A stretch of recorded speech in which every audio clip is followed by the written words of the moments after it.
반갑습니다. PS랩의 송인식입니다.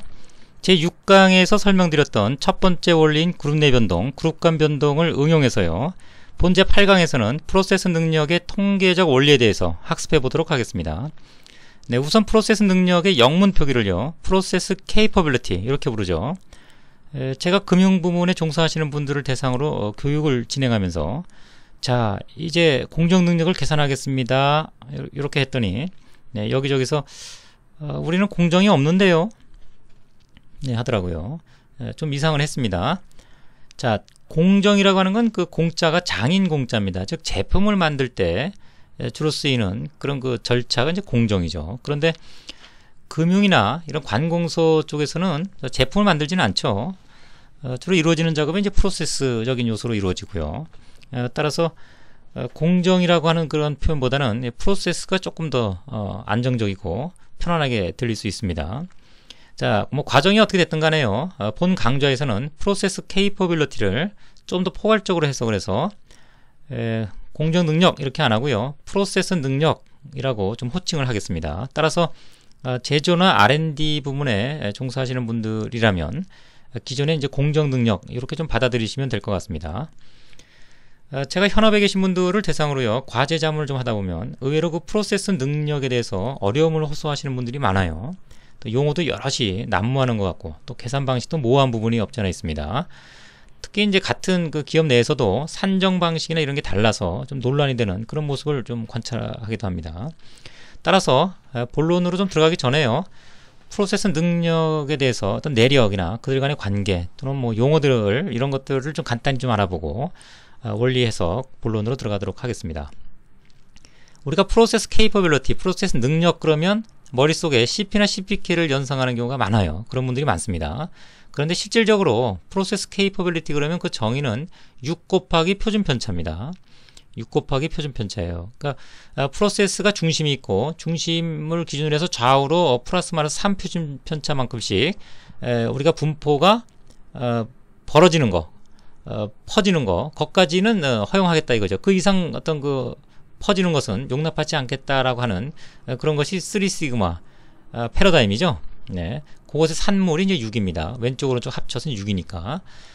그래서 그 표준 편차를 계산을 한 다음에 네, 그 표준 편차를 뭐 이전과 이후를 이렇게 비교하면 프로세스의 어떤 변화된 상태나 능력을 가늠해 볼 수가 있겠죠. 뭐 그런 것은 이제 주란이 1951년도에 제시한 척도라고 볼 수 있겠습니다.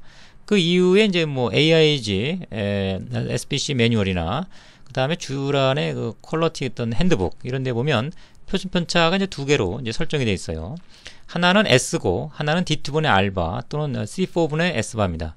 C4의 어떤 개입은 동영상 강좌 그 3강의 3포도를 설명할 때 제가 이 내용을 좀 포함을 시킨 적이 있습니다. 따라서 좀 참고를 하실 분은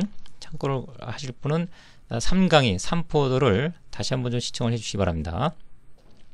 자, 그러면 D2분의 알바와 S의 어떤 관계는 어떤 차이가 있는가? 뭐 조금 더 부연을 좀 해드리면요. 네, 이렇게 부분군을 매일이나 또는 주기적으로 우리가 추출한다고 좀 가정을 해보죠. 그리고 5일째 때의 데이터들이 1000대라고 좀 가정을 해볼까요? 300이나 400이 아니라 1000 몇백 뭐 이런 식으로. 네, 그런 경우에 각각의 최대값 빼기 최소값을 구하면요. 즉 범위를 구하게 되면 이쪽 평균이 낮은 쪽이나 큰 쪽이나 그들 간의 값들 내에서의 차이는 없기 때문에 서로 그 R이라고 하는 범위값은 비슷하게 나올 거예요. 자, 그들을 평균을 낸 것이 이제 R바입니다. 그 R바를 부분군의 어떤 크기 5개에 대응하는 상수가 있습니다. 4개면 뭐 4개에 해당되는 D2가 있겠죠. 10개면 10개에 해당되는 D2가 있습니다. 그래서 현재같이 5개에 해당되는 D2로 나눠주면 R바 나누기 D2 이렇게 하면 모 표준 편차를 근접하게 추정하는 추정값이 됩니다. 그런 하나의 그 표준 편차가 있고요. 그 다음에 전체를 그냥 모두머서 변동을 반영한 표준 편차가 있습니다. 그것이 이제 S죠. 그것은 이제 1000이라고 하는 큰 평균대의 부분군이 포함이 되니까 D2분의 알바에 비해서는 상당한 좀 큰 어떤 편차가 S가 얻어지게 될 겁니다. 자, 그와 같이 그 변동이라고 하는 것이 크고 평균이 크고 낮고 이런 것들이 이제 반영된다는 것은 장기적인 성향이죠. 그리고 장기적인 어떤 프로세스에 예측을 필요로 할 때 쓰는 데 적합한 표준 편차가 되겠습니다. 따라서 프로세스 성능, S를 쓴 프로세스 성능은 좀 장기적인 성향의 그런 예측의 척도가 되고요. D2분의 알바는 또 상대적으로 부분군 내의 어떤 그 변동을 반영한 표준 편차니까 이런 경우는 단기적인 그런 성향의 능력을 가늠하는 척도가 되겠습니다. 자, 이후에는 이제 좀 더 발전을 해서요. 6 시그마 요 6 곱하기 표준 편차를 규격 USL 빼기 LSL과 비교하는 그런 척도가 나오는데 이제 그것이 Capability Index죠. 그래서 다시 그 표준 편차가 S를 쓰는 경우에 어떤 지수, 성능 지수, 그 다음에 D2분의 알바나 C4분의 S바를 쓰는 CP나 CPK 이렇게 또 분류돼서 정립이 되고요. 특히 이제 평균이 움직이지 않은 경우와 움직인 경우 이렇게 구분해서 CP와 CPK를 또 나눠서 평가를 하고 있습니다. 그것은 이제 케인이 86년에 서방에 소개를 했고요. 그 이전에 한 22년 동안은 일본이 이 지표들을 좀 정립을 했죠. 1986년 이후에는 6 시그마 케이퍼빌리티 그래서 모토로라에서 만든 시그마 수준이라는 게 또 범용화됩니다. 그것은 잘 알고 계신 분들은 뭐 알고 계시겠죠.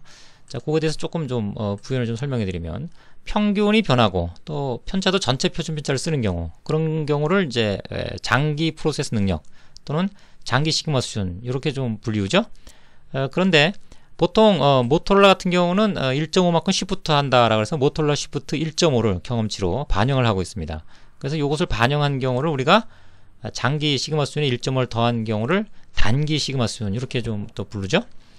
그 다음에 중심이 움직이지 않은 경우, 그 다음에 표준 편차는 그룹 내 표준 편차, 여기서 D2분의 알바처럼 그룹 내의 변동만을 반영한 그런 표준 편차를 쓰게 되면 잠재 프로세스 능력 이렇게 얘기합니다. 이것은 굉장히 이상적이죠. 그래서 우리 프로세스가 개선과 개선을 거듭하면 최고로 이룰 수 있는 그런 인타이틀먼트 수준, 이런 개념을 잠재 프로세스 능력이라고 좀 불립니다. 그리고 이 잠재 프로세스 능력에서 만약에 평균이 약간 좀 변경되는 좀 현실성이 반영된 거죠. 그런 케이스를 이제 군내 프로세스 능력, 그룹 내 프로세스 능력 이렇게 좀 분류입니다. 일반적으로 이제 군내 프로세스 능력이 많이 좀 분류는 호칭이고요.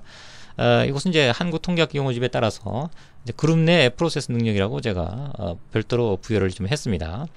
그 다음에 그 시그마 위딘이라고 하는 이런 그 표준 편차는 미니텍 같은 경우는 지금 6개가 도움말에 지금 포함이 되어 있어요. 상황에 따라 선택할 수 있도록. 그래서 그들 중에 한 개를 선택하는 경우 그렇게 해서 계산한 시그마 위디는 잠재 프로세스 능력을 계산하거나 아니면 그룹 내 프로세스 능력을 계산하거나 아니면 여기서 얘기하는 이제 프로세스 능력 아니면 프로세스 능력 지수를 계산하는 그런 용도로 활용할 수 있겠습니다. 네, 좀 더 그 상세한 그런 내용들에 대해서는 퀄러티 바이블 시리즈 관리도 프로세스 능력편에 그 이력부터 해서 관계 그리고 계산 방식 또 상세한 설명들이 포함되어 있으니까요. 관심 있는 분들은 좀 그 서책을 참고하시기 바랍니다. 네, 뭐 여기까지만 하고 일단 넘어가겠습니다. 자, 이제 본론입니다. 우리가 이제 프로세스 능력이라고 하는 그 원리를 해석하기 위해서 그룹 내 변동과 그룹 간 변동을 활용한다 그랬죠. 그런데 우리가 MS에서 우리가 썼던 그런 그 변동은 두 가지였습니다. 그룹 내 변동과 그룹 간 변동이 두 가지였죠. 네, 그런데 여기 프로세스 능력을 해석하기 위해서는요, 총 변동과 그룹 내 변동 이렇게 두 가지가 우리가 쓰이게 되겠습니다.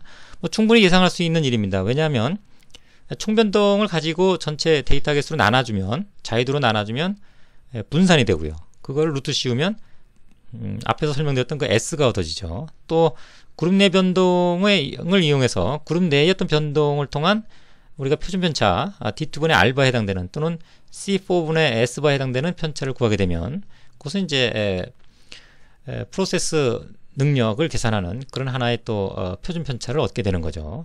따라서 두 개의 어떤 표준 편차를 통해서 현재 프로세스 상태를 진단하는 뭐 그런 것이 프로세스 능력의 기본적인 분석 과정이 되겠습니다. 네, 하나하나 알아보도록 하겠습니다. 본 내용은 교재 67페이지에 해당되겠습니다. 자, 총 변동은 총 평균을 구해서 각 개별 값과의 편차 제곱을 구하죠. 그리고 편차 제곱을 여기에 전부 다 입력을 한 다음에 다 더하면 총 변동이 되고 전체 개수로 나눠주면 그것이 분산이 되고요. 편차로 얻기 위해서 루트를 씌우면 그것이 이제 S가 되는 구조입니다. 그래서 전체 개수는 또 지금 5, 6에 30, 30개니까요. 한 개 뺀 29개, 네, 29개가 자유도가 되겠습니다. 자, 이 내용을 우리가 엑셀을 통해서 한번 계산해 보도록 하겠습니다. 자, 총 평균, 요 총 평균은 에버리지, 네, 에버리지 평균을 구해서 전체에 대해서 값을 계산하면 되겠죠. 네, 이렇게 되면 399.25 값을 얻을 수 있습니다. 자, 그 다음에 개별 값과, 네, 개별 값과 평균의 차이. 평균은 이제 딸라 움직이면 안 되니까. 그 다음에 제곱. 네, 이렇게 하면은 하나의 편차 제곱이 얻어지고요. 하나의 부분군에 대해서는 이렇게 복사하면 되겠습니다. 또 전체 평균은 움직이지 않으니까 이렇게 얻으면 총 변동을 바로 계산할 수가 있겠죠. 네, 총 변동은 이걸 전부 합하면 되겠습니다. 그 다음에 분사는 앞서 말씀드린 바와 같이 자유도가 29개죠. 네, 그 다음에 표준 편차는 SQRT 루트를 씌우면 되겠습니다. 네, 이와 같이 해서 8.97이라는 값을 얻었습니다. 자, 이 값을 좀 파워포인트 쪽에 옮겨 놓도록 하겠습니다. 네, 자, 이런 결론을 얻었고요. 자, 평균도 산출물이니까 같이 좀 옮겨 놓겠습니다. 자, 다음은 그룹 내 변동이 되겠습니다. 그룹 내 변동은 부분군 평균을 구하고요. 그룹 내의 편차 제곱을 구한 다음에 그들을 모두 합하면 그룹 내 변동. 그를 통해서 유사한 방식으로 그룹 내 표준 편차, D2번의 알바의 개념에 그룹 내 표준 편차를 얻을 수 있겠죠. 자, 그 개념을 직접 계산을 해보겠습니다. 그러면 부분 공간 평균을 구하면 되고요. 이렇게 해서 구하고 이걸 복사하면 전체 부분군별 평균을 얻게 됩니다. 자, 그 다음에 좀 불편하지만 이 첫 줄은 좀 계산을 해야 될 것 같아요. 그래서 복사를 하면 되니까 평균이 좀 달라지니까요. 그래서 개별값하고 빼기 평균, 이건 움직이면 안 되니까 달라 그리고 제곱, 네, 이렇게 되고요. 이걸 좀 복사를 해서 평균의 요 C만 D로 바꿔주면 되겠네요. 네, 요것만 2로 바꿔주면 되고요. 그 다음에 F로 바꿔주고요. 네, 요 작업은 좀 해줘야 될 것 같아요. 그 다음에 요게 G가 되겠네요. 그 다음에 H가 되겠습니다. 네, 이런 식으로 하나씩 계산을 해서 전체 복사를 내리면, 네, 이것을 합하면 그룹 내 변동이 되겠죠. 네, 아까와 비슷하게 전부 합하는 이런 값을 얻게 되겠습니다. 또 데이터 개수는요, 전체 데이터 개수, 자유도는 이것이 5개 중에 요 평균과 썼으니까 그룹 내에서 보면은 4개씩이 되겠어요. 근데 6, 4, 24니까 전체가 24개에 해당되는 자유도가 되겠습니다. 그 다음에 이거를 SQRT 루트를 씌우면 네, 그룹 내 표준 편차를 얻게 되겠습니다. 4.172. 자, 요거를 복사해서요 좀 옮겨 놓겠습니다. 네, 이런 값을 얻고요. 또 이것도 산출물이니까 옮겨 놓도록 하겠습니다. 네, 이와 같은 결론을 좀 얻었는데요. 자, 이 과정을 그러면 우리가 통계 패키지로 한번 좀 계산을 좀 해보도록 하겠습니다. 통계 패키지는 지금 일자별로 네, 부분군들이 형성되어 있습니다. 한 줄 좀 쌓아놨습니다. 이것을 우리가 정규 분포를 좀 활용할 거예요. 그러려면 정규성을 띄는지를 좀 기본적으로 확인을 좀 해줘야 돼요. 그래서 계산에 들어가기에 앞서 정규성 여부를 좀 판단을 하겠습니다. 자, 이것이 0.05보다 크면 정규분포도 한다, 이렇게 우리가 생각할 수 있죠. 직선 따라 잘 또 형성되어 있습니다. 자, 정규분포 하네요. 자, 그래서 품질 도구에 우리 이거 공정 능력에 정규분포를 쓰겠습니다. 측정값에 지금 부분군이 5개씩 수집이 된 거죠. 그 다음에 규격은 400 플러스 마이너스 10으로 하겠습니다. 따라서 390과 네, 410 이렇게 좀 정의를 하고요. 옵션에 가시면 ppm으로 볼 건지 뭐 시그마 수준으로 볼 건지 이렇게 결정할 수가 있습니다. 일단 시그마 수준으로 보겠습니다. 네, 이렇게 하고 확인을 하면, 자, 보시는 바와 같이 2개의 표준 편차가 나오죠. 또 편차가 2개니까 분포가 2개가 나옵니다. 규격은 이제 변하지 않으니까 각 분포별로 벗어난 이런 분량에 해당되는 면적이 존재할 거고요. 그 다음에 그건 뭐 요 앞에 밑에 존재합니다. 별도의 설명은 뭐 생략하겠습니다. 그 다음에 그것을 토대로 해서 이제 시그마 수준이 나와 있습니다. 시그마 수준은 요건 이제 그룹 내 잠재적 군내 공정 능력, 요 표준 편차를 이용하니까 표준 편차가 훨씬 작겠죠. 그룹 내 것만 반영하니까. 그러니까 시그마 수준이 좀 높다는 걸 알 수가 있고요. 상대적으로 전체 표준 편차, 울퉁불퉁하죠? 좀 편차가 큰 걸 쓰니까, 즉 이 분포가 되겠네요. 시그마 수준이 상대적으로 굉장히 낮은, 뭐 이것이 정상입니다. 그래서 보통 단기 성향, 뭐 장기 성향 이런 식으로 좀 구분을 하기도 하죠. 자, 그런데 우리가 얻은 값과 좀 비교를 해보겠습니다. 이제 우리가 얻은 값과 좀 비교를 해보면 현재 전체 총 어떤 표준 편차 S는 이제 8.97로 좀 비슷합니다. 유사합니다. 그런데 4.17 그룹 내 표준 편차는 4.17이라는 걸 알 수 있어요. 4.17이면 차이가 좀 나네요. 그렇죠? 자, 이와 같은 내용은 어디서 기인하는지 좀 우리가 확인 좀 해보겠습니다. 그래서 우리가 계산했던 대로 다시 좀 들어가 보면요. 네. 여기 추정치가 있어요. 추정치에 기본적으로 불편화 상수라거나 C4나 D2 이런 것들이 좀 반영이 돼 있다는 얘기입니다. 근데 우리는 계산할 때, 엑셀로 계산할 때 반영을 전혀 안 했었죠. 따라서 이걸 체크를 좀 없애 보겠습니다. 네. 자, 그래서 4.17이라는 동일한 값을 얻었죠. 네, 이와 같이 기본적으로는 디폴트로 불편화 상수를 이제 반영해 주는 것이 모 표준 편차를 추정할 때 좀 더 정도가 좋아집니다. 그래서 일반적으로는 이제 반영을 하는 게 맞고요. 자, 지금은 뭐 그런 과정을 생략을 하고 두 값이 일치한다. 뭐 그런 정도만 확인하도록 하겠습니다.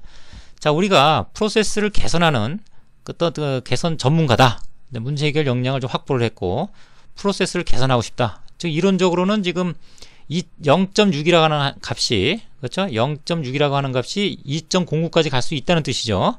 뭐 그런 어떤 개념이라 그러면 또 이건 평균이 움직인 경우에 해당된다 그랬죠. 평균이 움직이지 않으면 이제 잠재 공정 능력이 되고 그렇게 산정되면 훨씬 더 높아지겠죠.